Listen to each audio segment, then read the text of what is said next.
2 maggio 1859. Nasce a Walsall Jerome Klapka Jerome, scrittore e giornalista britannico, autore del romanzo umoristico 3 uomini in barca, ispirato al viaggio che l'autore stesso compie con la moglie in luna di miele lungo il Tamigi.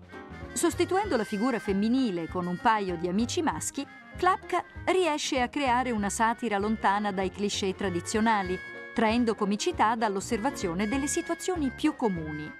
Il libro, pubblicato nel 1889, ha un successo immediato ed è rimasto in stampa sino ad oggi.